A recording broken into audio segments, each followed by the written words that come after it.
about this. Mexico, for whatever reason, on February 2nd, in the council, said, you know what, we should get a briefing on Sri Lanka.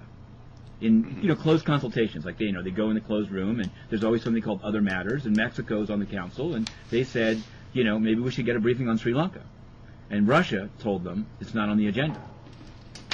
But it was left to the Japanese president of the council to mediate between the two and come up with a solution. And what I've heard is now the request for the briefing is dead. That through channels, Cuba was named as one, that the developing world countries that really believe in like sovereignty and don't meddle in internal affairs, as in Zimbabwe, as in Myanmar, have let it be known that this issue should go away. But the weird thing is that well-meaning U.S. and Europe-based human rights groups are screaming about Myanmar, as they should, and about Zimbabwe when it comes up, right? See, you got to name names here, because last time since you just go ahead. I want to name names. I've got no problem. I just in front of me, I'm looking at a Human Rights Watch statement from February 3rd. All right. Sri Lanka, disregard for civilian safety appalling. No, I'm not saying you're saying that you seem to be arguing that human rights activists here in D.C., here in the United States, are sort of callously ignoring the plight of I feel that they civilians are. I feel that the level of civilian casualties there compared to the things that they're actually talking about. And also, I'll give you an example. I'm just telling you. I'm telling you that the premier international human rights organization is arguably Human Rights Watch. I'm looking at their release from last week, condemning the situation. And I guess I'm sure that they put one out on Tajikistan and 101 other places. And I'm not trying to be dismissive of that. I'm saying I talked to I know their main people here at the UN, and they're not, to the degree that they have clout at the UN headquarters, and they do. They're given, I'll say this, they're given somewhat privileged status. For example, as the reporters stand in front of the Security Council asking questions of ambassadors at the microphone, they always say, no NGOs. I've seen them look at people's card and throw them out, even threaten to throw them out of the building. But Human Rights Watch is allowed to stand right in this pit. And the idea is it's very useful to reporters, right? The Sudanese ambassador says something outrageous, and then you turn to the Human Rights Watch guy, and they all crowd around, and he speaks on the record, and you've got an article. But by what right is one NGO, routinely allowed in this pit? It's a very small thing. I'm not trying to be petty. I'm saying, what I want to say is this is the least example of how this group, if Human Rights Watch wanted to make the suffering of the Tamil people in northern Sri Lanka a priority, I don't know if they could get it on this council or not. They could probably shame the U.S. or the U.K. or somebody, right? I'll give you an example. Here's with the U.K.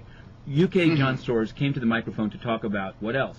Muhajiria, right? So he spoke, and you have to, out of deference, you can't jump to Sri Lanka, so you ask a question, and all right. But then the question was, okay, and I asked him just what I said to you, which is probably, was not the right forum to ask it in, but if what's wrong with what Sudan's doing in Muhajiria is that you shouldn't attack rebel-held territory if you could hurt civilians, why isn't it wrong in Sri Lanka, and is the UK going to raise it in the council?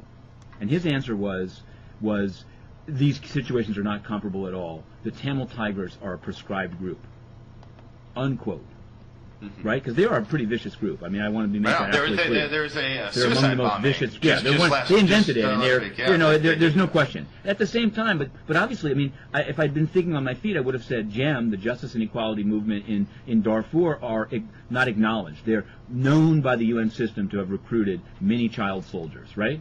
So that's a war crime too. So, but the real reality is, no matter how bad the rebel or terrorist group is, it seems that international law and the precedent is you don't just allow a government free hand. And in fact, even if you can't stop the government, you call for the ceasefire. Maybe they'll blow you off, right? But I have not seen a situation in which the UN, and I understand that the UK or Russia and China that sell weapons to Sri Lanka, or any number of countries, as their foreign policy could cynically say, go ahead, beat your own rebels and let us beat ours later. But it seems to me the UN is supposed to stand for a principle, which is that when civilians are getting killed by a government fighting rebels, the UN calls for a ceasefire. Even if it doesn't happen. Like they called for one in Lebanon, it didn't happen for a long time. They called for one in Gaza, and on a delay it happened, right?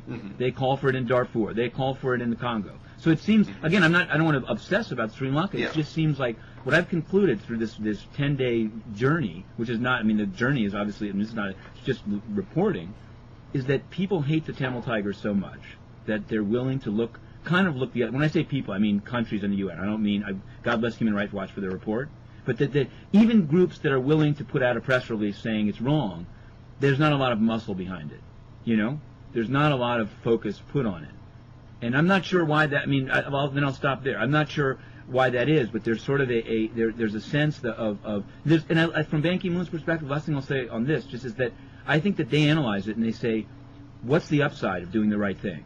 Like if they call for a ceasefire, Sri Lanka will say, screw you, right? And they'll have Cuba say, screw you too. There'll be a number of countries that'll say, who is the UN meddling in this country's affairs? Mm-hmm. You know?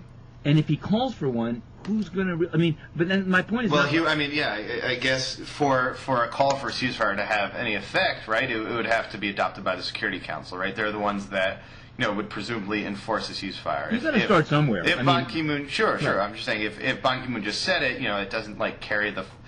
All it has is moral value. It doesn't have any legal value. I thought the UN had some moral. Well, no. Listen. I'm all for a calling for a ceasefire in Sri Lanka. But yeah, exactly. I mean, I'm not trying to kick a dead horse, but I guess what I'm almost going to say, and maybe this is actually as a pro-UN statement. Mm-hmm. I think the UN's job, the UN doesn't have that much power, right? When the chips are really down, they couldn't stop the war in Iraq. I'm not convinced that the UN's. I mean, God bless John Ging and UNRWA for delivering food in Gaza, but I'm not really convinced. Not just that the Secretariat, even at the Security Council, is what made Israel stop bombing Gaza, right?